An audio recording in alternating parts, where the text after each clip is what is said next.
అయితే మిమ్మల్ని లలిత అని పిలవాలా, జయలలిత అని పిలవాలా, జల అని పిలవాలా? జల. మీరేమో బావ అని పిలిచేవారు. ఐటమ్ సాంగ్ చేసినా కూడా క్లాసికల్ మిక్స్ అవుతుంది అందులో. ఈ పాలిట మొగాళ్ళే ఎక్కువ చెప్పి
తను చేసే సేవా కార్యక్రమాలకి అసలు పొంతనే ఉండదు. మేము ఏదైనా చిన్న సహాయం చేసి పెద్ద పబ్లిసిటీ ఇచ్చుకుంటాము. ఆ అమ్మాయి అలా కాదని కాంప్లిమెంట్ ఇచ్చారు. బటన్ కట్టుకోవాల్సినంత కాంప్లిమెంట్. గ్రేట్ అండి. సినిమా అయిపోగానే ఉన్న డబ్బుని నేను ప్రొడ్యూసర్ దగ్గరికి వెళ్ళి, అయిపోయింది కదా నా డేటు, డబ్బు ఇవ్వండి అంటే, ఎక్కడ డబ్బు, మీ నాన్న తీసుకెళ్ళిపోయినాడుగా మధ్యలో అనేవారు. ఆయనకి అన్నీ ఉండేవండి విలాసాలన్నీ. అయ్యో, మళ్ళీ జన్మలో కొరటల్సి నాకు కడుపుని పుట్టాలి అన్నంత గొప్ప, అసలు అంతకన్నా అల్టిమేట్ స్టేట్మెంట్ ఇవ్వడం ఒక ఆడదానికి. జయలలిత, వాంపు జయలలితలో మీకు ఏం కనిపించిందండి స్పీకర్ ఇవ్వడానికి అన్నప్పుడు, జయలలిత చీరకట్టులో నాకు అమ్మతనం కనిపించింది. నేను ఇద్దరిని చూశానండి, బాలు గారు, ఎస్పి బాలసుబ్రహ్మణ్యం గారు, మీరు డైరెక్ట్గా మీడియాలో ధైర్యంగా. Yes, I'm a social drinker. వాళ్ళు ఎవరు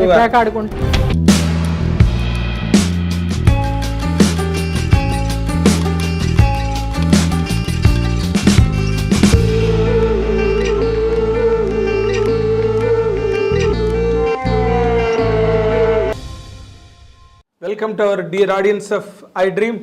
ఇప్పుడు మనతో పాటు స్టూడియోలో ఉన్న గెస్ట్, చాలా ప్రత్యేకతలు ఉన్న గెస్ట్. ఆవిడ ప్రఖ్యాత నాట్య కళాకారిణి ఒక పక్క కళారంగం వైపుకి వెళ్తే, మరోవైపు సినిమా రంగం వైపు వస్తే బోరింగ్ పాపగా మొత్తం ప్రపంచానికి, మాస్ జనాలకి సుపరిచితమైన, చాలా లాంగ్ కెరీర్ ఉన్న గొప్ప నటి. ఆవిడ పేరు జయలలిత గారు. ఆవిడ ఇప్పుడు ప్రస్తుతం మనతో పాటు స్టూడియోలో ఉన్నారు. వెల్కమ్ అండి. Welcome to I dream. Thank you. అయితే మిమ్మల్ని లలిత అని పిలవాలా, జయలలిత అని పిలవాలా, జల అని పిలవాలా? జల బాగా గుర్తుంది. రాళ్ళపల్లి గారు పిలిచేవారు.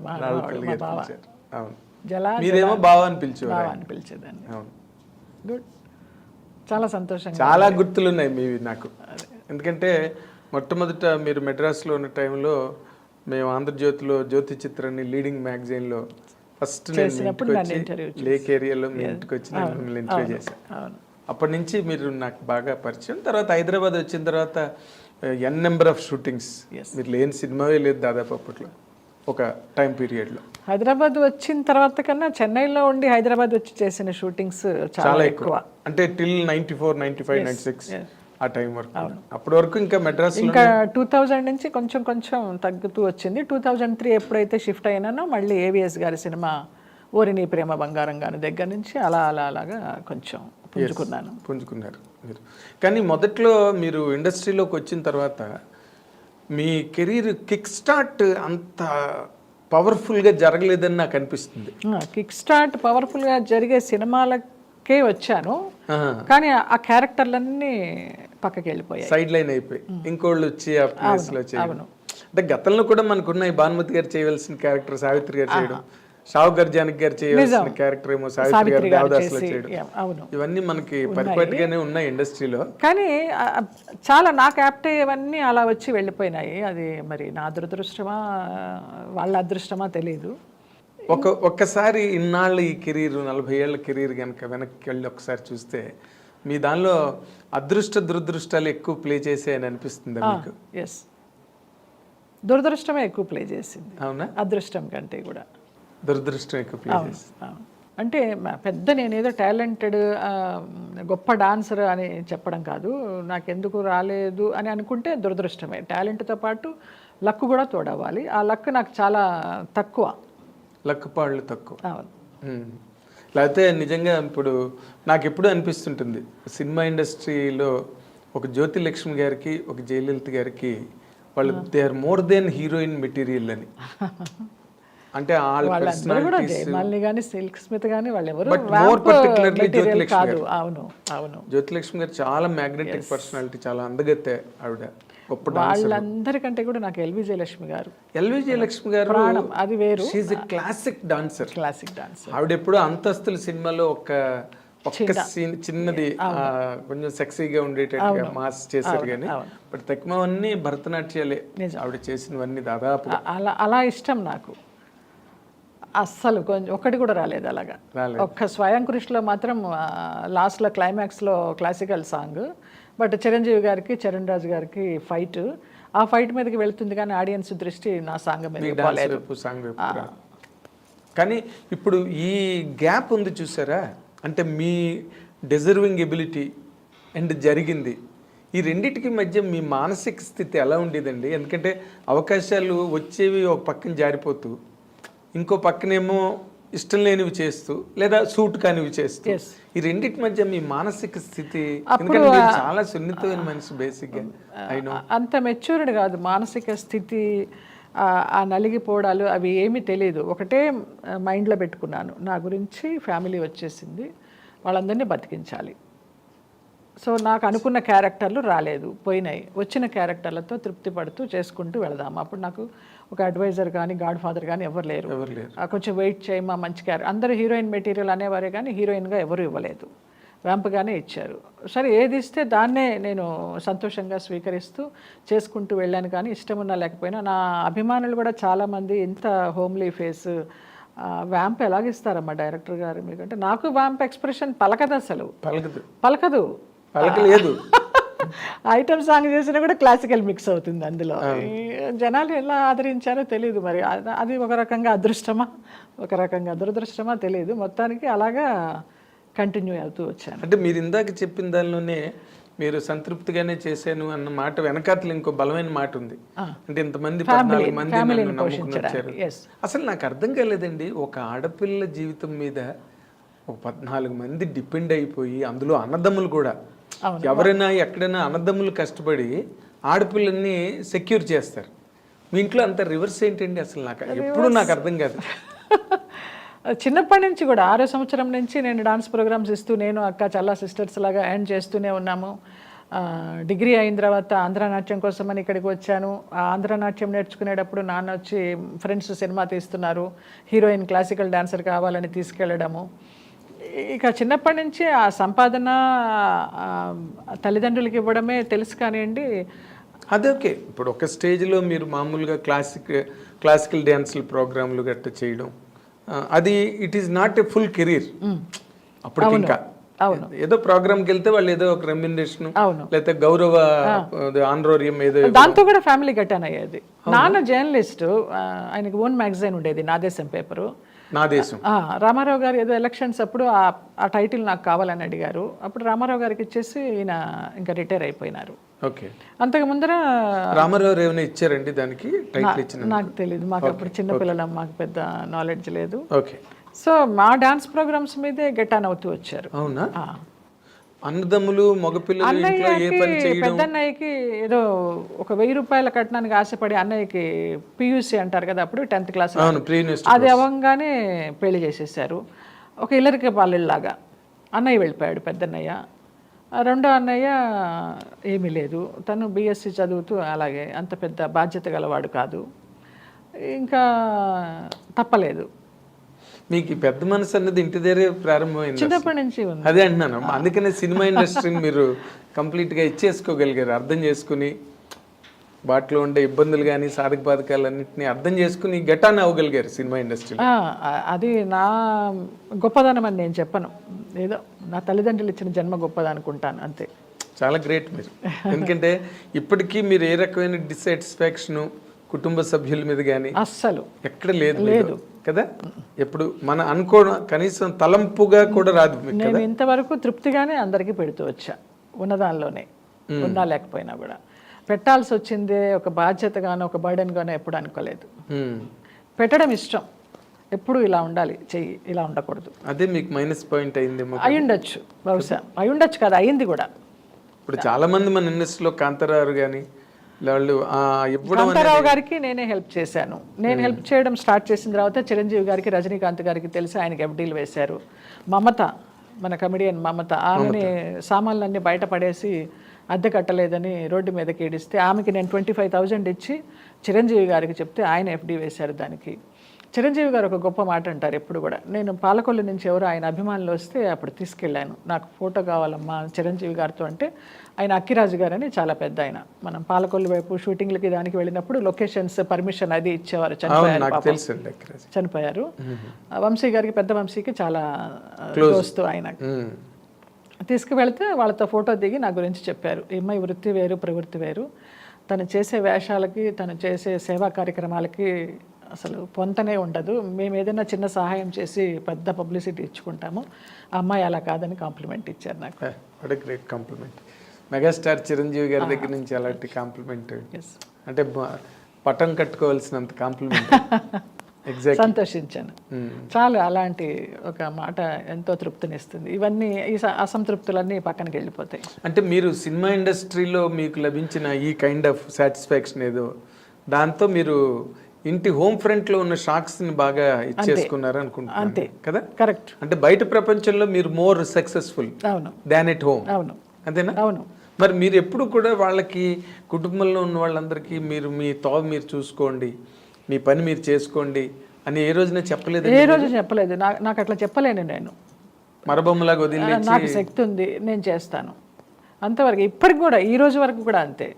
ఇంకా 2 మేనగోడలు ఉన్నారు నాకు పెళ్ళిళ్ళకి, వాళ్ళకి చేర్చి పెడుతూ ఉంటాను, ఉన్నా లేకపోయినా. నాదే బాధ్యత అంతే. నేను చేస్తే నాకు సంతోషం. నా అమ్మ నాన్నలు పైలోకాల నుంచి నన్ను దీవిస్తారు, వాళ్ళ ఆత్మలు శాంతిస్తాయని నాకు ఒక నమ్మకం. ఎందుకంటే అమ్మ పోయేటప్పుడు చెప్పింది, వీళ్ళందరినీ చూసుకోవే కొంచెం, వాళ్ళు ఎవరికి ఏమీ దోవలేదనేసి. ఇక ఆ మాట ఉండిపోయింది, ఆమె ఇచ్చిన జన్మ ఇది, ఆమె పెట్టిన భిక్ష ఇది అనేసి. అలాగా గ్రేట్ అండి, దండం. ఎందుకంటే మాకు తెలిసిన జయలలిత గారు, ఆవిడ ఎంత సున్నితమైన పర్సన్. ఆర్టిస్ట్ అంటేనే సున్నితంగా ఉంటారు.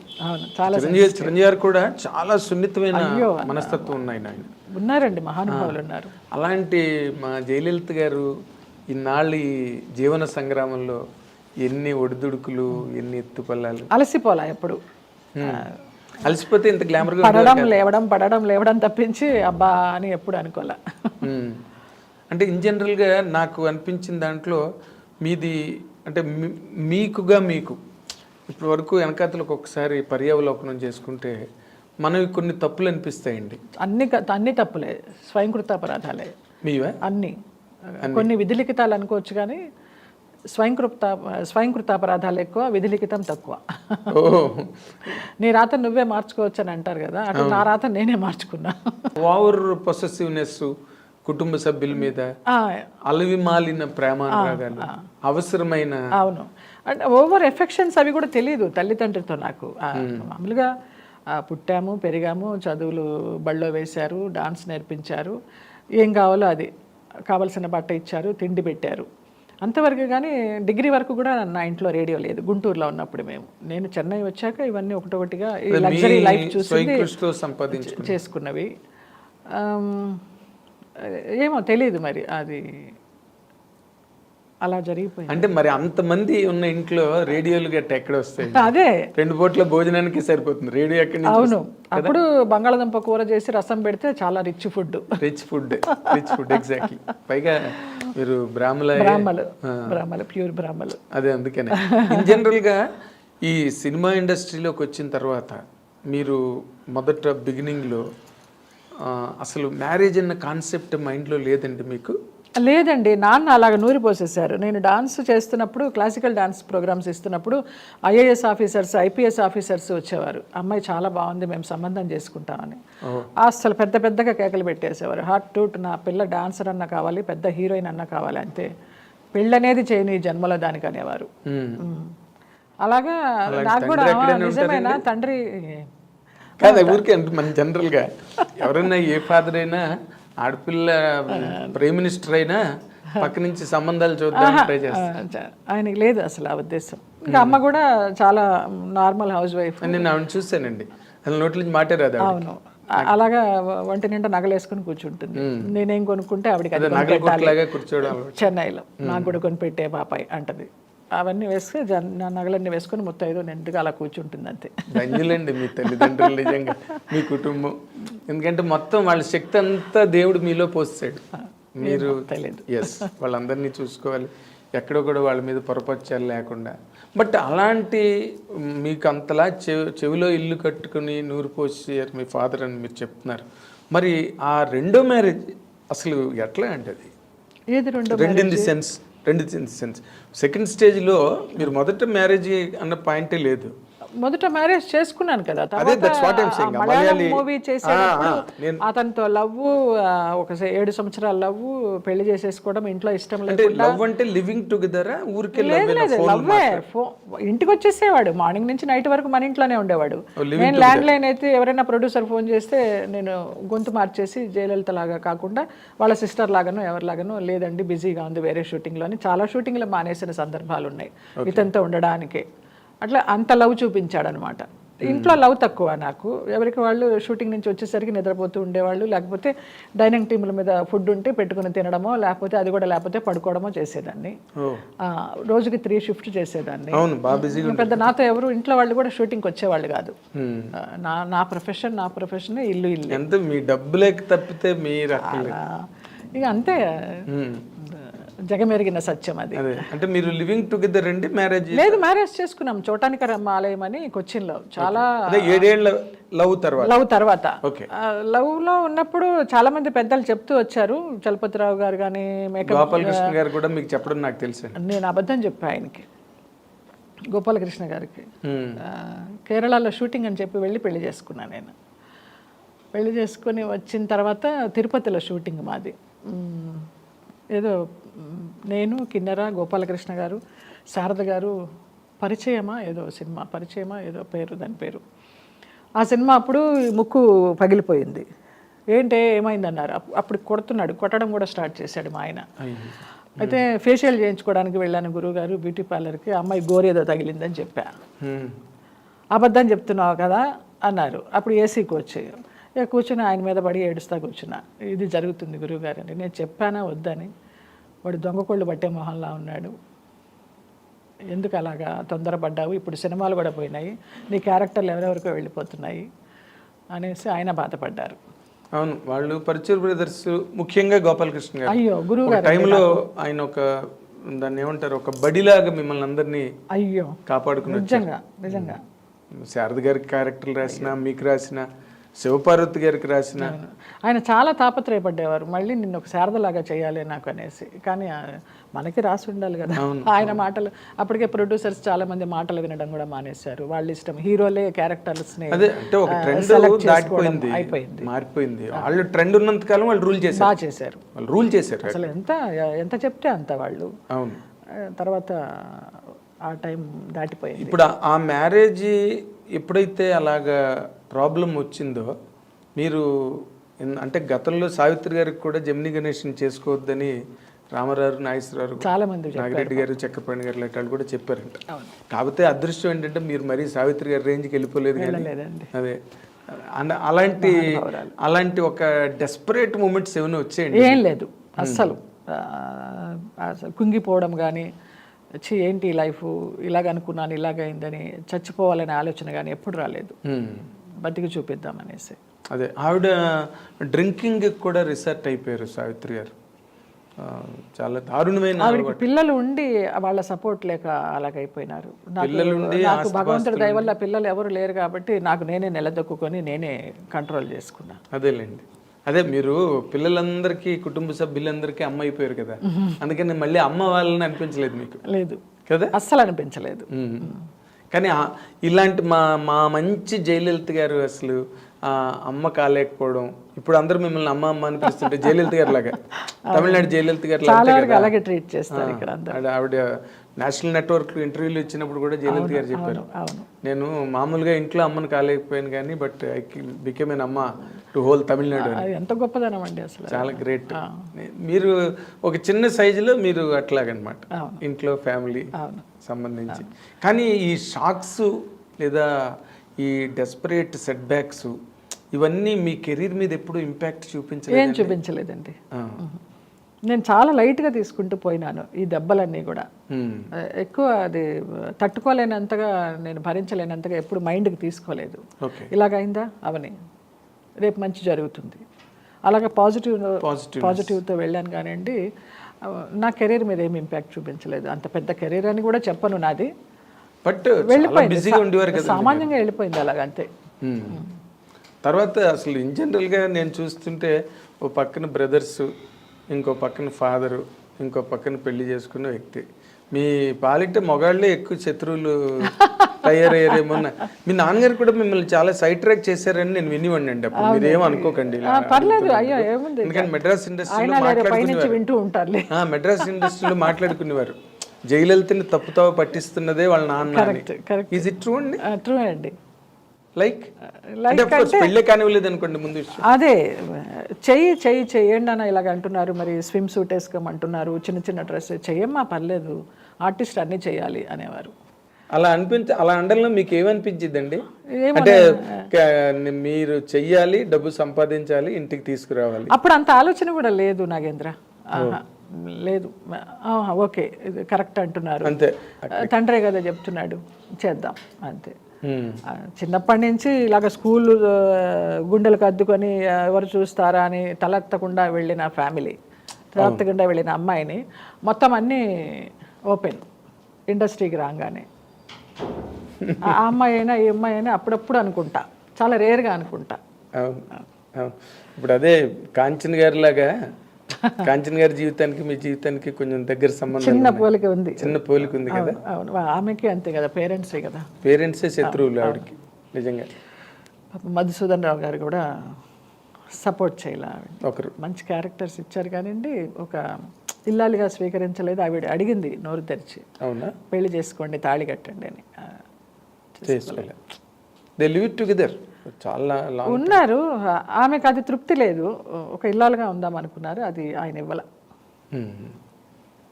అదేంటో అసలు అర్థం కాదు. లాస్ట్ వరకు కూడా ఆవిడ మెడ్రాస్లో ఉన్న రోజుల్లో లాస్ట్ వరకు కూడా కొన్ని కుటుంబాలకి సంబంధాలు చూడమని అడిగేవారు ఆవిడ. అవును అవును, నేను చేసుకుంటానని. అవును, ముఖ్యంగా చాలా ఇష్టం, పెళ్లి చాలా ఇష్టం ఆవిడకి.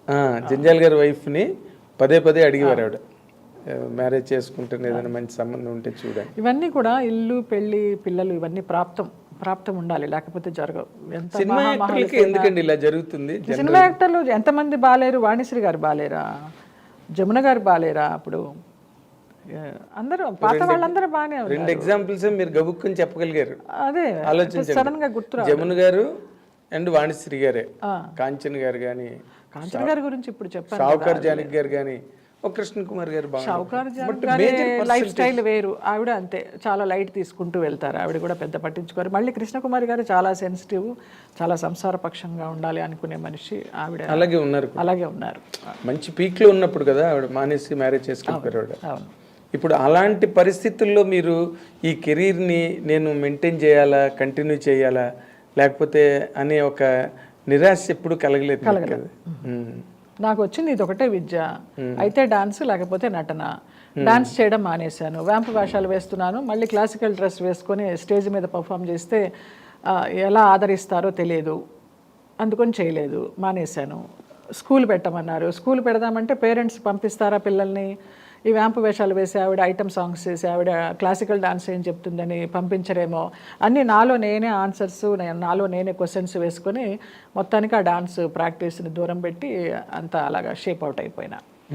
తర్వాత శోభనాయుడు గారి ట్రూప్లో చేరాను. శోభనాయుడు గారు ఎప్పుడు అంటూ ఉండేవారు, మేడం ఎందుకమ్మా ఉన్న విద్యను అలాగా చంపేస్తావు, చెయ్యి నాతో బ్యాలెన్స్ చేయని.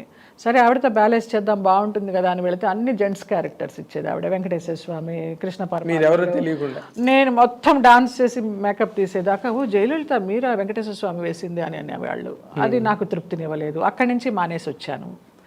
మొన్న కరోనా టైంలో కొంత ఆశ తీర్చుకున్నాను. అందరూ షూటింగ్స్ లేవు, ఏమీ లేవు కదా, మా ఫ్లాట్స్లో అందరూ పెద్దవాళ్ళు చిన్నవాళ్ళు అందరూ వచ్చి డాన్స్ నేర్పు జయమ్మ, బేసిక్స్ అన్న నేర్పు అంటే వాళ్ళతో 2 నెలలు అలాగా చక్కగా సంతోషంగా గడిపాను ఆ డాన్స్ నేర్పుతూ.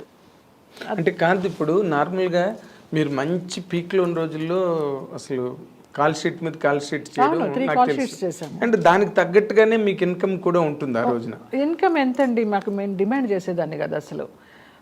నేను హైయెస్ట్ రెమ్యునరేషన్ తీసుకుంది ₹1,00,000 ఇంద్రుడు చంద్రుడిలో, రామానాయుడు గారి పిక్చర్లో.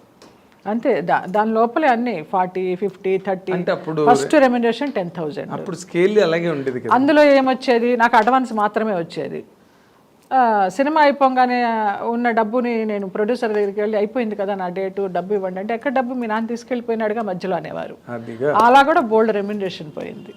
మీ నాన్నగారు మామూలు క్యాండిడేట్ కాదండి, విలాస పురుషులు. ఆయనకి అన్నీ ఉండేవండి విలాసాలన్నీ. అయ్యో, షావుకార్ జానక్ గారు, సావిత్రి గారు వీళ్ళందరూ ఫ్రెండ్స్ ఆయనకి. జగ్గయ్య గారు, రాజబాబు గారు, పెద్ద సర్కిల్ అయింది.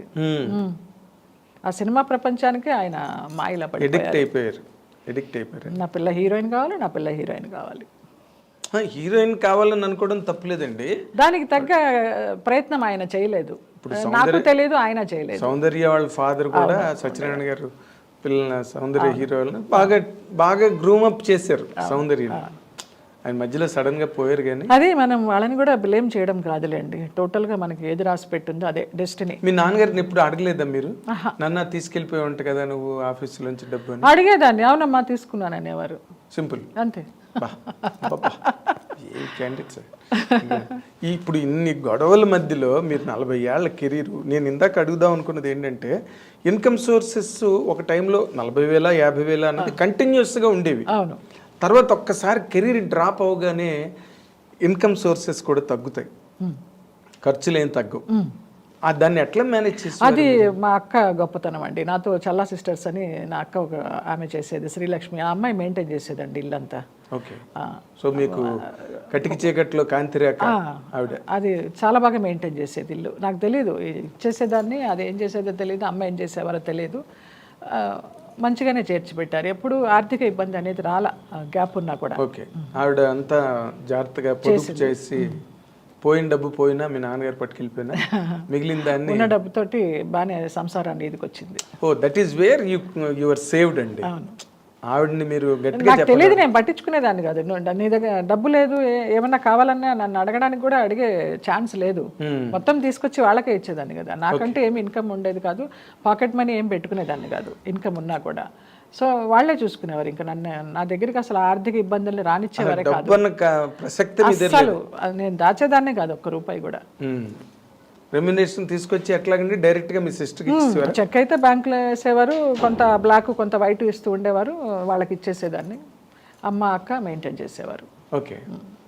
కానీ బట్ ఎక్కడొక్కడ మీరు పరిస్థితులు చేయి జారిపోతున్నాయి, మనం దీని మీద కంట్రోల్ పెట్టాలి అని అంతా పోయి నాకు తెలిసింది. ఈ చూసిన అక్కే ఒక ఫ్రెండ్తో కలిసి ఏదో ఒక షిప్ బిజినెస్ అనేసి అతను ఏదో నమ్మించి నా డబ్బు, దాచిన డబ్బు ఏదైతే ఉందో దాన్ని కొంచెం కొంచెం స్వాహా చేస్తూ చేయడం మొదలుపెట్టారు. తెలీదు నాకు, ఇంట్లో ఎవరు చెప్పలేదు. నేను బయట అవుట్డోర్లకు వెళ్ళడము రావడము ఇలాగ జరుగుతుంది, కానీ అది చెప్పలేదు. ఒక రోజు డౌట్ వచ్చి అడిగేసరికి అప్పటికే చాలా పోయింది. వచ్చేస్తుంది, 100 కోట్లు వస్తుంది, 50 కోట్లు వస్తుంది, ఎక్కడికి పోదు నీ డబ్బు, ఇచ్చేస్తాము అని చెప్పేసేవారు. అది రాలా. ఎవరు మీ అక్క బావగారునా? అక్కకి మా బావగారు లేరు. అక్క నేను డాన్స్ ప్రోగ్రామ్స్ చేసేటప్పుడు అక్క పెళ్ళయిన తర్వాత అది 3rd month ప్రెగ్నెంట్గా ఉన్నప్పుడు మా నాన్న ముందరే ఇచ్చేసేవారు మా డేట్స్, డాన్స్ డేట్స్. 1 నెల ముందరే ఫిక్స్ అయిపోయేవి. అంత బిజీ మేము చల్లా సిస్టర్స్గా. ఓకే. కూచిపూడి డాన్స్లో 1000 పర్ఫార్మెన్సెస్ ఇచ్చాము ఆల్ ఓవర్ ఇండియాలో. ఓ గ్రేట్. అప్పుడు ఇది కడుపుతో ఉన్నప్పుడు ఏదో డేట్ ఫిక్స్ అయిపోయింది, డాన్స్ చేయమన్నారు. మా బావేమో డాన్స్ చేయడానికి వీల్లేదు, ఇలా ప్రెగ్నెంట్, మొదటి నెలలు, అది మన అబార్షన్ అయితే నేను ఒప్పుకోను అనేసి. కానీ నేను డబ్బులు తీసుకున్నాను కాబట్టి చేయాల్సిందే అని నాన్న పట్టుపట్టారు. ఇంకా ఆ డాన్స్ ప్రోగ్రామ్ చేసినప్పుడు ఇతనికి కోపం వచ్చి వెళ్ళిపోయారు. అబార్షన్ ఏమీ అవ్వలేదు, బాగానే ఉన్నాడు, బాబు పుట్టాడు, వాడికి ఇప్పుడు 2 బాబులు. అప్పటి నుంచి తండ్రి అంటే ఎవరో తెలియదు ఆ అక్క కొడుక్కి, దానికి భర్త అంటే ఎవరో తెలియదు. ఇంకేదో సర్కిల్ పరిచయం అవుతూ ఉంటుంది కదా, ఆ సర్కిల్లో ఏదో పెద్ద బిజినెస్ ఉందమ్మా, సిస్టర్ కూడా బాగా సంపాదిస్తుంది కదా, మనకి ఇన్కమ్ బాగా వస్తుందని దానికి ఏదో మాటలు చెప్పి మొత్తానికి స్వాహా చేశారు. మీతో కనీసం చర్చించలా. ఆ ఒక్క ఇల్లు మిగిలింది. ఆ ఇల్లు కూడా పోతుందని ఎందుకో ఎవరో చెప్తే విన్నాను నేను. వినేసి 99లో అమ్మ పోయింది దసరాల్లో. 2005లో నాన్న పోయారు దత్త జయంతి రోజు. వీళ్ళిద్దరు పోయిన తర్వాత వాళ్ళిద్దరిని సొంత ఇంట్లో పోనిచ్చి అక్కడే వాళ్ళకి కార్యక్రమాలన్నీ చేసి సంవత్సరికాలన్నీ చేసి అప్పుడు ఆ ఇల్లు అమ్మేశాను. లేకపోతే ఆ ఇల్లు కూడా నాకు ఉండేది కాదు. ఆ ఇల్లు అమ్మేస్తానంటే అప్పుడు నాకు ఆడిటర్ రామ్మోహన్ రావు గారు, బ్రహ్మయాండ్ కంపెనీ, ఆయన ఇన్కమ్ ట్యాక్స్ ప్రాబ్లం వల్ల సగం నా పేరు మీద సగం అమ్మ పేరు మీద పెట్టారు. అమ్మ పేరు మీద పెట్టిన దానికి మేము సంతకాలు పెట్టమన్నారు.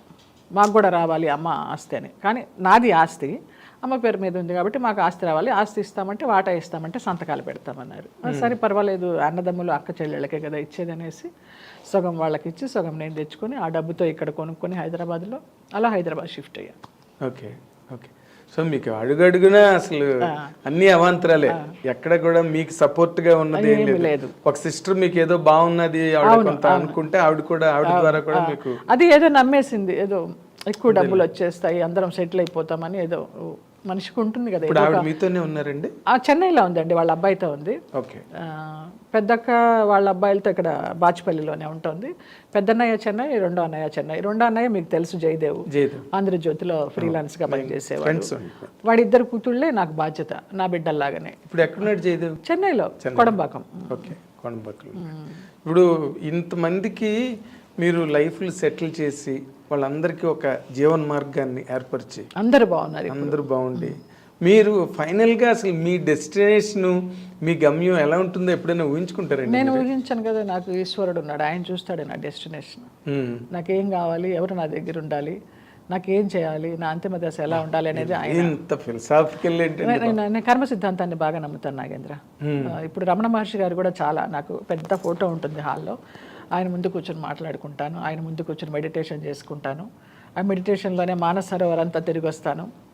ఈశ్వరుడు నా చేయి పట్టుకుని ఆ మానస సరోవర్ అంతా చూపించినట్టు హాయిగా ఉంటుంది, మనసు తేలిగ్గా ఉంటుంది. అవునా?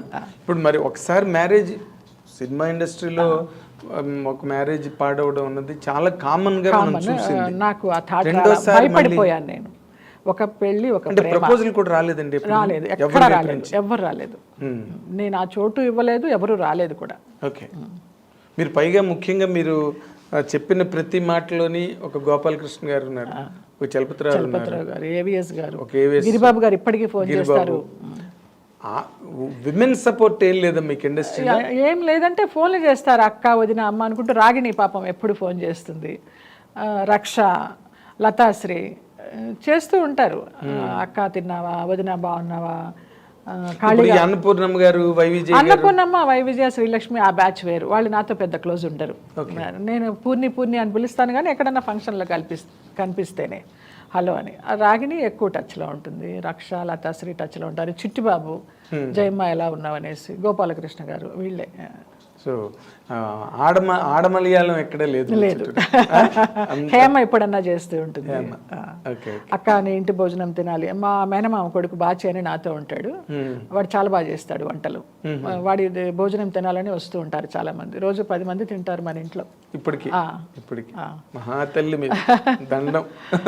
అయితే ఇన్ జనరల్గా ఇప్పుడు సినిమా ఇండస్ట్రీలో మీ ప్రయాణంలో చేదు అనుభవాలు అని అనిపించి గబుక్కుని తలుచుకోగానే ఒక్కసారి శివరు షేక్ వచ్చి నన్ను అందరూ తిడుతున్నారు, నువ్వు ఒక్కొక్కసారి ఇంటర్వ్యూలో బేలగా అయిపోయి ఏడుస్తున్నావు, ఇంకొకసారి ఏడుస్తూ ఇంటర్వ్యూ ఇచ్చావంటే మాత్రం మర్యాదగా ఉండదు నువ్వు అసలు. నేను అసలు మీరు ఏడవలసిన అవసరం లేదు, మీరు అక్కడే ఏడ్చారు. నేను బ్లాస్ట్ అయిపోతున్నాను సడన్ గా. కొంతమంది గురించి చెప్పేటప్పుడు కొన్ని ఇన్సిడెంట్లు తలుచుకున్నప్పుడు నాకు తెలియకుండా అది ఆ కడుపులోంచి దుఃఖం వచ్చేస్తోంది, ఆ కంట్రోల్ అవ్వడం లేదు. ఒక గుమ్మడి గారి గురించి అడిగినా, ఒక శరత్ బాబు గారి గురించి అడిగినా, ఈ నా పెళ్ళి ఇలాగ అయిపోయింది. మొన్న ఒక సినిమాలో నాకు షష్టి పూర్తి సీను, నాకు పాత హీరో సురేష్ గారికి అస్సలు ఎంత ఆనందంగా చేశాను. నిజంగానే పెళ్లి కూతురులాగా సిగ్గుపడుతూ నాకు నేనే చాలా నచ్చాను ఆ ముస్తాబులో. ఆ ఉంగరాలు తీయడము, ఆ పాణిగ్రహణము, ఆ తలంబరాలు పోసుకోవడం, అరుంధతి నక్షత్రం చూడడం భలే చేశాడు ఆ డైరెక్టరు. చాలా నచ్చింది. అప్పుడు అనిపించింది అబ్బా మళ్ళీ పెళ్లి చేసుకుంటే బాగుండే, ఇంకొక జన్మ ఉంటే, ఈ జన్మలో కాదు ఇంకొక జన్మ ఉంటే మళ్ళీ. కానీ ఈ జన్మే మోక్షం అట, నాకు ఇంకో జన్మ లేదట జాతకం ప్రకారం. జాతకాలు గట్టి నమ్ముతారండి? అప్పుడు నమ్మేదాన్ని, చాలా పెట్టాను. ఇప్పుడు లేదు, ఇప్పుడు జాతకం లేదు, ఏం లేదు, ఓన్లీ రమణ మహర్షి, ఏక నిరంజన్ అంతే. అదే ఇందాక మీరు అంటున్నప్పుడు, ఇప్పుడు నేనే ఫర్ ఎగ్జాంపుల్ మన మెడ్రాస్ డేస్ నుంచి నేను మిమ్మల్ని చూసిన దాని మనిషిగా చాలా బాధ అనిపించే సందర్భాలు మీరు ఎలా తట్టుకున్నారా అని నేను చిట్టుబాబు రెగ్యులర్గా మాట్లాడుకుంటున్నాను. దాంట్లో ఈ సందర్భాలన్నీ దొరుకుతాయి. మనందరం ఒక ఫ్యామిలీ లాగా మెడ్రాస్లో ఉన్నాం కాబట్టి ఆ సెంటిమెంట్ ఎక్కువ ఉంటుంది. మీరు ఇప్పుడు కళ్ళ నీళ్ళు పెట్టుకున్నారంటే మాకే ఒకసారి కళ్ళు చెమర్చున్నారు. నాట్ నెసరీ, ఎందుకంటే యూఆర్ బోల్డ్ లేడీ. ఒక్కొక్కసారి చేదు అనుభవాలు అన్నారు కదా, అన్నీ చేదు అనుభవాలే, కానీ వాటిని అన్నింటినీ తీపి అనుభవాలు చేసుకుని వచ్చాను నేను. అది అదే అంటే ఇన్ జనరల్గా డైరెక్టర్స్ లేకపోతే బయట అపోహలు ఏంటంటే ఈ లేడీ ఆర్టిస్టులు చాలా ప్రాబ్లమ్స్ ఫేస్ చేస్తారు సినిమా ఇండస్ట్రీలో, right from the beginning to the last point. అలాంటి సందర్భాలు మీరు ఏమైనా ఫేస్ చేశారా? మా టైంలో నేను చూడలేదండి. ఇప్పుడు ఈ కాస్టింగ్ అస్సలు నాకు తెలియదు, ఆ మాట పలకడం కూడా రాదు నాకు అసలు. టు బి ఫ్రాంక్, మా అదృష్టం అలాంటిది, మేము చేసిన యుగం అలాంటిది కాదు. చాలా బాగున్నాం అందరూ ఆప్యాయంగా. పని ఉందా లేదా, డబ్బులు ఉన్నాయా లేదా, తిన్నావా లేదా అని అడిగిన వాళ్ళే కానివ్వండి. ఇలాగా మనకు తెలియదు ఈ ఫోర్స్లు, బలవంతాలు. మీరు రామారెడ్డి గారి స్టూడియోకి ఆయనతో కాఫీ తాగడానికి అయ్యో ఎప్పుడు అక్కడే కూర్చునేదాన్ని. జయ ఖాళీగా ఉన్నావా, రామ్మ కాఫీ తాగి వెళ్ళమ్మా అనేవారు.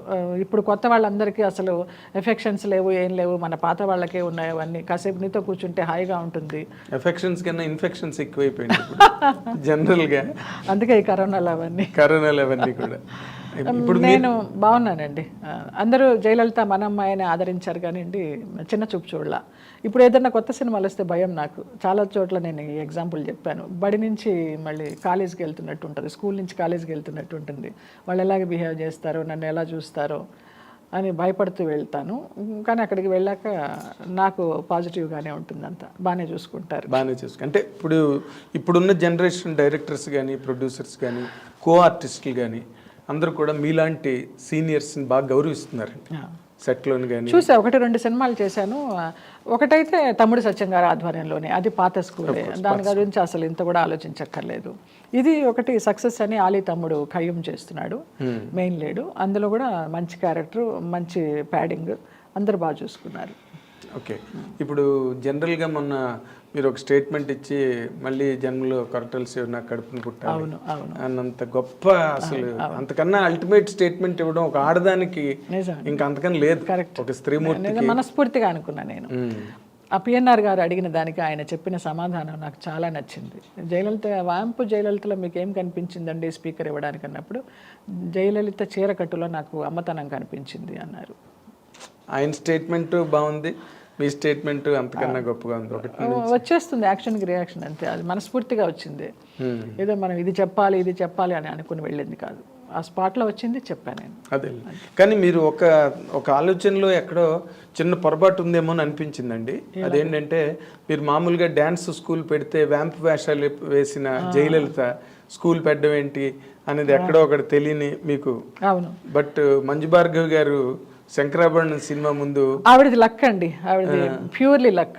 టాలెంటెడ్ కాదని చెప్పను కానీ అసలు ఆ శంకరాభరణంతో ఎక్కడికే వెళ్ళిపోయింది. అలాగే నాకు ఒక సప్తపది మయూరి దొరికింటే నేను ఎక్కడికి వెళ్ళేదానో నాకు తెలియదు.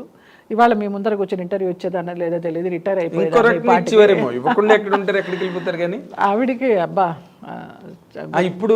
ఇప్పుడు జనరేషన్లో ఇది ఎక్కువైపోయిందండి. ఇంటర్వ్యూ ఇవ్వడం అంటే అదేదో చాలా మాకు చాలా గొప్ప ఆపర్చునిటీ ఇచ్చి, అబ్బో మాకు చాలా గొప్ప అవకాశం ఇచ్చి మమ్మల్ని చాలా పెంచి పెద్ద చేసే ఒక పెద్ద సోపానంలాగా ఫీల్ అవుతున్నారు ఆర్టిస్టులు. మీరు ఇంకా ఆ జనరేషన్ కాదు కాబట్టి మీరు ఏమైపోయినా ఇంటర్వ్యూ ఇచ్చి ఉండేవారు ఫర్ దట్ మ్యాటర్. కానీ మీరు ఆవిడ శంకరాభరణం లాంటి సినిమా కనుక మీకు పడి ఉంటే మీ కెరీర్ బాగుండేది. ఇన్ జనరల్గా మీకున్న కెపాసిటీ, అదే చెప్తున్నా, డాన్సింగ్ కెపాసిటీ లిఖితం ఎలా ఉందో అలాగే. అదే తర్వాత ఇప్పుడు మీరు స్కూల్ మళ్ళీ ఎప్పుడు పెట్టినా ఎక్కడ పెట్టినా ఒరిజినల్గా మీకున్న ఆ టాలెంట్ వల్ల మీరు మళ్ళీ వాళ్ళతో కృష్ణుడు వేషం వేశారు, వెంకటేశ్వర స్వామి వేషం వేశారు. అవన్నీ మీకు యాడ్ అవ్వలేదండి? యాడ్ అవ్వలేదండి. గోదావరి పుష్కరాల్లో చేశాను, బ్రహ్మోత్సవాల్లో చేశాను. ఇప్పుడు గ్రహణం సినిమా చేస్తే ఒక ప్లస్ పాయింట్, టర్నింగ్ అవుతుంది లైఫ్ అని అనుకున్నాను.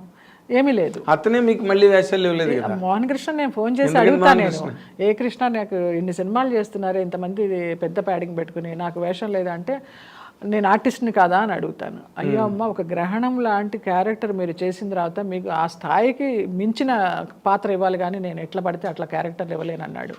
ఇక నేను కామ్ అయిపోయినా. కరెక్టే కదా, ఒక రకంగా నవ్వాలా ఏడవాలా తెలియదు. ఓ పక్కన పొగినట్టు ఉంది, ఇంకో పక్కన అవకాశం రాలేదు. తను అలాంటి క్రియేషన్స్ ఉన్న డైరెక్టర్స్ తలుచుకుంటే చేయొచ్చు, ఒక పాత్ర సృష్టించవచ్చు.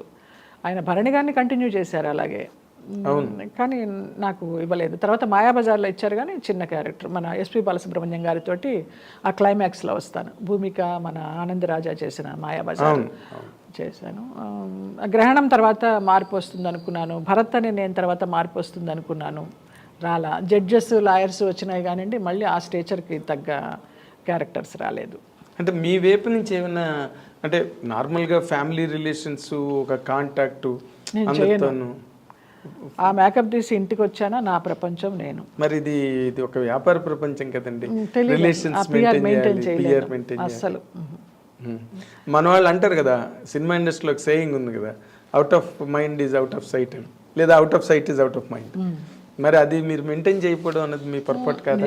ఏమో, అదే శరత్ బాబు గారు అంటూ ఉంటారు, మనం తినే ప్రతి బియ్యపు గింజ మీద ఎవరి పేరు రాసి ఉంటుందో వాళ్ళే తింటారు. ఆయన అలాగే కూర్చున్నాడులేండి జీవితంతో, ఆయన అడిగితేనే. లేదు, ఆయన చేశారు చక్కగా, అంటే ఆయనగా పడిపోయి అడిగి చేయలేదు, కానీ ఆయన దగ్గరికి వచ్చిన క్యారెక్టర్లు అలాగే చేసే ప్రతి పాత్ర మీద మన పేరు రాసి ఉండాలి అనేవారు. అదొకటి నమ్ముతా, కరెక్టే. మనం అడవిలో కూర్చున్నా తీసుకొచ్చి మంచి వేషం వేయించే సందర్భం ఉండొచ్చు, మనం వాళ్ళు ఎదురుకుండా కూర్చున్నా కూడా ఇవ్వని సందర్భాలు ఉండొచ్చు. ఓకే, అది. సో మీ జాతకం ప్రకారం ఇంకా ఫ్యూచర్లో మీకు మంచి దశలు అవన్నీ ఉన్నాయని చెప్పారండి మీ జ్యోతిష్కులు? అసలు ఇప్పుడు జ్యోతిష్కుల్ని సంప్రదించడమే మానేశారా? మీ నక్షత్రం ఏంటి? అసలు నాకు జాతకమే లేదు అసలు. ఆ జాతకం కూడా రాయించాలి అమ్మ నాన్న పుట్టినప్పుడు. గుడివాడలో పుట్టాను. ఫోటో పెట్టుకోవాలండి, పెట్టుకున్నారా ఇంట్లో అమ్మ నాన్నది? చాలా గుడ్డి జ్ఞాపకం చెప్తుంది అమ్మ. అమావాస్యకి 3 రోజుల ముందర పుట్టావు, శనివారం పుట్టావు అని చెప్తుంది, కానీ అసలు ఏమో తెలియదు. జాతకం లేదండి ఇంతవరకు. నేను ఏదో ఫేస్ రీడింగ్ అలాగా చేయి చూసి చెప్పిన వాళ్ళే కానివ్వండి, నాడి జాతకం ఏదో వైదీశ్వరన్ కోయిల్ అలాంటి వాటిలో వెళ్ళిందే కానీ జాతకం లేదు. జూలై 5th అనేది కూడా నా పుట్టినరోజు ఎలా వచ్చిందంటే అది కూడా తెలియదు. ఆ బళ్ళో వేసిన రోజు నీ పేరేంటమ్మా అంటే నా పేరు లలిత. అంతకు ముందనే కథానాయకుడు చూశాను, జయలలిత, ఎన్టీ రామారావు గారి మూవీ. ఆ నాన్న లలిత అని చెప్పబోతుంటే నేను జయలలిత అని చెప్పాను, అలాగే జయలలిత అయ్యాను. ఆ జూలై 5th అనే డేట్ ఎలా వచ్చిందో తెలియదు, కానీ చిన్నప్పటి నుంచి ఆ సర్టిఫికేట్లో జూలై 5th ఉంది, కానీ జాతకం లేదు. ఓకే, అంతే. అసలు వండర్ఫుల్ అండి మీ ఫ్యామిలీ, అసలు మామూలు వంశం కాదు. అన్నలకి అక్కలకి అందరికీ ఉంది జాతకం, నాకే లేదు. అసలు ఇది నిజంగా మీరు ఏడవలసిన సందర్భం అంటూ ఉంటే ఇది తక్కువ ఏం అక్కల. ఎందుకంటే మీరు బోల్డ్గా ఎదుర్కొన్నారు, బోల్డ్గా నిలబడ్డారు, ప్రతి దాన్ని ఛాలెంజ్గా తీసుకున్నారు. మీరు మీ లైఫ్ని గేమ్గా తీసుకున్నారు, ఛాలెంజ్గా తీసుకున్నారండి? రెండు తీసుకోవాలి. అసలు ఆ గేమ్ ఛాలెంజ్ రెండు లేవు. అదో మానన్న మీ సాఫీగా వెళ్ళిపోతుందా? ఇప్పుడు మీతో కూర్చొని ఆనందంగా మాట్లాడానా? నైట్ వెళ్ళి తిన్నానా, నిద్రపోయినా, పొద్దున ఆరోగ్యంగా లేచానా, ఇంతే. నేను ఇద్దరిని చూశానండి, బాలు గారు, ఎస్పి బాలసుబ్రహ్మణ్యం గారు, మీరు అయ్యో. డైరెక్ట్గా మీడియాలో ధైర్యంగా yes I'm a social drinker, నేను అందరితో నేను చెప్పానేమన్నా, అందుకే చెప్పాను మీ ఇద్దరే తక్కువ ఎవరు ఆడుకుంటాను, డ్రింక్ చేస్తాను, చక్కగా విహారయాత్రలు చేస్తాను, భక్తి యాత్రలు చేస్తాను, అన్నీ ఉన్నాయి, అన్ని కోణాలు ఉన్నాయి నాకు. All in one. నా ఇష్టం, నాకు సొసైటీకి సమాధానం చెప్పాల్సిన అవసరం లేదు. ఓకే, నా జీవితం, నా ప్రశాంతత, నా ఇష్టం. ఉన్నది చిన్న జీవితం, అది అనుభవించు. నేను ఇందాక అన్న పాయింట్ వేరేగా తప్పిపోయిందండి. మీరు మంచి ప్రైమ్లో ఉన్నారు, మొదటి మ్యారేజ్ ఫెయిల్ అయినప్పటికీ కూడా తర్వాత మంచి ప్రైమ్లో ఉన్నారు, చాలా బ్యూటిఫుల్గా ఉండేవారు, and you are a busy actress all the while. పోనీ ఏదో మీరు నాన్ ప్రొడక్టివ్ కాదు, ప్రొడక్టివ్గా మంచి కెరీర్లో ఉన్నారు. ఎవరు మీకు ప్రపోజ్ చేయలేదండి? లేదు, ప్రపోజ్ చేయడాలు, పెళ్లి చేసుకుంటానని ప్రపోజ్ చేసే మహానుభావులు ఎవరు దొరకలేదు. ఉంచుకుంటామని వచ్చిన వారే కానీ ఉంచుకుంటామని అడిగారు, చాలామంది అడిగారు. ఉంచుకోవడాలు నాకు వద్దు నాయన, మీరే ఉంచుకోండి, నన్ను ఇలా వదిలేయండి అని చెప్పాను. Okay okay. సో ప్రతి దాన్ని మీరు ఎంత న్యూట్రల్గా, ఎంత వేదాంతపరంగా తీసుకుని ఈ లైఫ్ని, అంటే మీ జీవితం దగ్గర నుంచి ఎవరైనా ఈ రోజున మీ తోటి నటినట్లు కానీ నూతన తరం కానీ నేర్చుకోవాలంటే ఏం నేర్చుకోవాలండి? నేను ఎవరిని నేర్చుకోమని చెప్పనండి, నేను ఎవరికి రోల్ మోడల్ కాదు. మీరు ఒక రకంగా రోల్ మోడలే, మీరు కాదన్నా కూడా. ఎలా అంటే ఎన్ని షాక్స్ వచ్చినా, ఎన్ని సెట్ బ్యాక్స్ వచ్చినా, ఎన్ని ఇబ్బందులు ఎదురైనా కూడా మీరు స్టడ్ ఫాస్ట్గా, రాక్ స్టడీగా కెరీర్లో నిలబడ్డారు. ఈ రోజున మీరు ఏదో ఒక శక్తి నన్ను నిలబెట్టింది నాగేంద్ర, నాకుగా నేను నిలబడాల. అది నేను చేసుకున్న పుణ్యమా, పూర్వజన్మ సుకృతమా, నా మంచితనమా ఏది తెలియదు నాకు. అందరూ బాగుండాలి, అందులో నేను ఉండాలని అనుకునే మనిషిని. నాకున్నా లేకపోయినా, ఉంటే ₹1 దానం చేస్తాను, లేకపోతే ఒక ముద్ద పెట్టి పంపిస్తాను, భోజనం అన్నా చేసి వెళ్ళండి అని. అది నాకు జన్మతః నా తల్లిదండ్రి నేర్పిన సంస్కారం, అంతే. అదొకటి నాకు నేర్పించారు వాళ్ళు. కానీ ఇప్పటికి కూడా తల్లిదండ్రులను తలుచుకుని, అయ్యో, వాళ్ళకి ప్రతి సంవత్సరం వాళ్ళకి ఆబ్దికాలు పెడతాను. అన్నయ్య వాళ్ళ ఇంట్లో పెడితే నేను వెళ్ళి దగ్గరుండి పెట్టిస్తాను, నేనే ఖర్చు పెడతాను. బంగారాలు మీ అర్థం, అసలు ఆ విషయంలో డౌటేలే నిజంగా. అయితే నన్నిది అదేనండి, ఇందాక మీరు అన్నమాటకి నాకే మనసు చిక్కుమనిపించింది.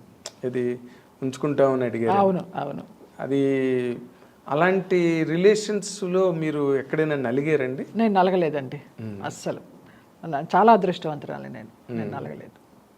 దూరంగా ఉన్నారు. నాకు తల్లిదండ్రులు పెద్ద ఎంకరేజ్ చేయాలి, ఈ పెళ్ళి అయిపోయింది కదా, నీకు తోడు కావాలి కమ్మా, ఇంకో పెళ్లి చేసుకో అని. నాకు ఆలోచన రాలేదు. వాళ్ళు ఎందుకు చెప్తారు, మీకు తోడు ఉంటే మళ్ళీ వాళ్ళు ఎక్కడ దూరం అయిపోతారు? అలాంటి వ్యక్తి తారసపడలేదు, ఇంకా ఆలోచన లేదు మైండ్లో. సో అన్నిటికీ దూరంగా ఒక ఘనీభవించిన పదార్థంలా అలా ఎలా ఉండగలుగుతున్నారండి? ప్రశాంతంగా ఉన్నాను, ప్రశాంతంగా. చాలా గ్రేట్. ఇప్పుడు ఈ టీవీ సీరియల్స్లోకి వచ్చిన తర్వాత మళ్ళీ కొంచెం మీరు కలివిడిగా ఉన్నాను. ఇప్పుడు టీవీ సీరియల్స్ కూడా ఏమి లేవండి, అన్ని మానేసేసాను, ఏం చేయడల్లా. ప్రేమంత మధురం 3 yearsగా చేశాను, ఇప్పుడు అది కూడా మానేశాను. ఇంకా రెగ్యులర్ సీరియల్స్ వచ్చినా ఒప్పుకునే ఇదిలో లేను, చాకరీ చేయలేను, చాలా టెన్షన్ అది.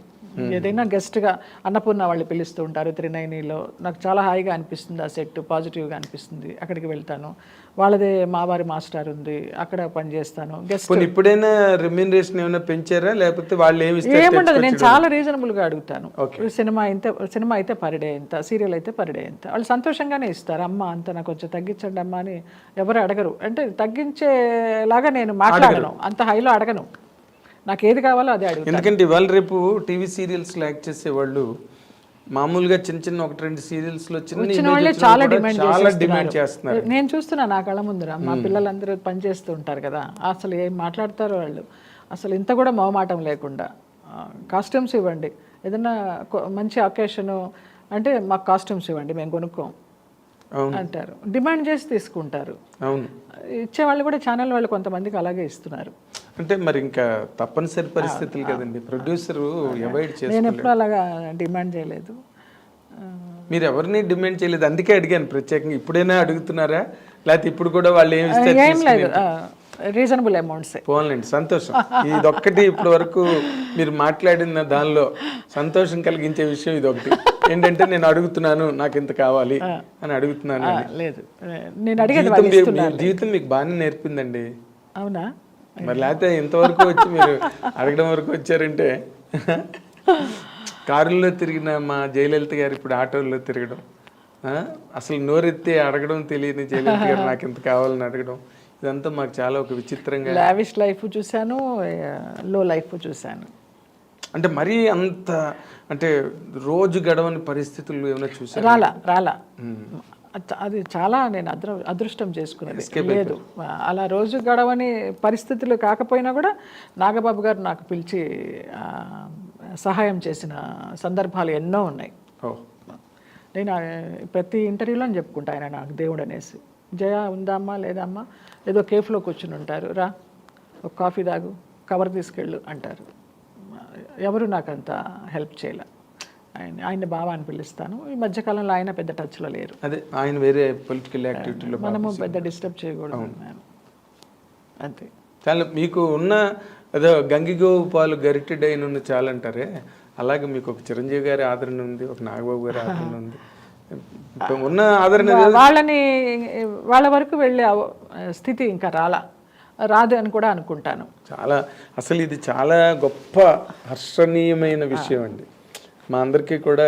ఎందుకంటే మిమ్మల్ని మొదటి నుంచి చూసిన వాళ్ళుగా మాకు కూడా కొంచెం గర్వంగా ఉంది ఈ క్షణం. మీ అందరి ఆశీస్సులు, అందరి అభిమానాలే ఇలాగ ఈ రోజున ఇలాగ నిలబెట్టాయి అంటే, నన్ను ఇలాగ మీ ముందర కూర్చోబెట్టాయంటే ప్రేక్షక దేవుళ్ళు, మీడియా వారు. నేను ఒక జర్నలిజం ఫ్యామిలీ నుంచి వచ్చిన అమ్మాయిని. ఎస్. నేను అందుకే మీ జీవితం రాబోయే రోజుల్లో మీరు ఒక బ్యాడ్ మెమరీగా మిగలలేదు మాకు. సావిత్రి గారు అలాగా ఆవిడ సినిమాలు చూసి ఆవిడ జీవితం అలాగైందని బాధ అనిపిస్తుంది. శారద గారు కూడా ఆవిడ మ్యారీడ్ లైఫ్ కూడా, ఆవిడ ఆర్టిస్ట్గా ప్రొఫెషనల్గా గెలిచారు కానివ్వండి, ఇంట్లో పర్సనల్గా గెలవలేదు. ఆవిడ ఎంత ఫైట్. మలయాళంలో 100 సినిమాలు యాక్ట్ చేసిన మహానటి, మామూలు ఆవిడ కాదు. మహానుభావులు వాళ్ళందరూ దేవతల దేవుళ్ళే నాకు, పాత వాళ్ళందరూ. అదే మీరు దేవతలు దేవుళ్ళు వాళ్ళందరూ మీకు, మీరు ఒక్కరే అందరికీ దేవతలు దేవుళ్ళ కనిపిస్తారు ఇంటర్వ్యూలు చూసిన తర్వాత.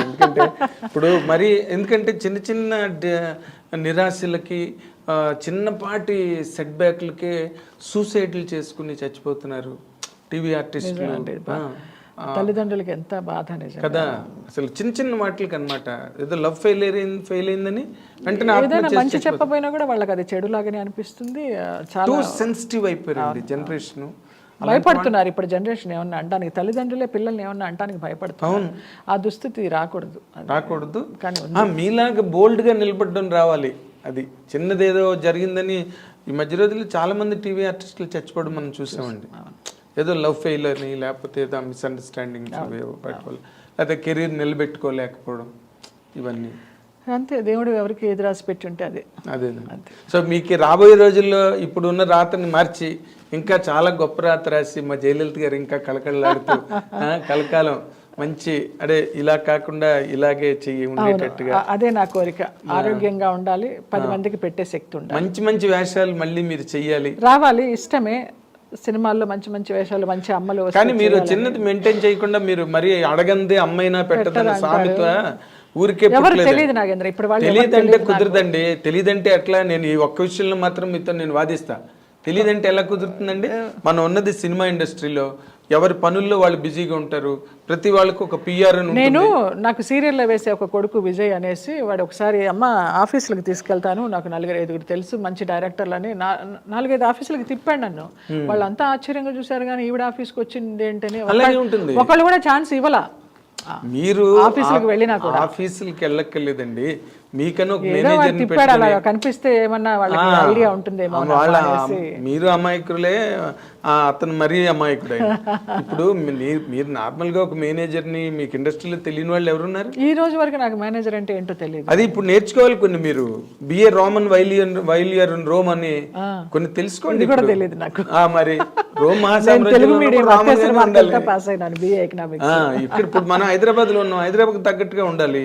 అనకాపల్లిలో ఉన్నప్పుడు అనకాపల్లిలో ఏంటి 2003లో వచ్చాను, ఇవాళ ఏంటి ఇది 2023, 20 సంవత్సరాలు అయింది వచ్చి, ఏమీ నేర్చుకోలేదు. ఎలా చాలా మీరు కూడా బంగారమే, మామూలు బంగారం కాదు.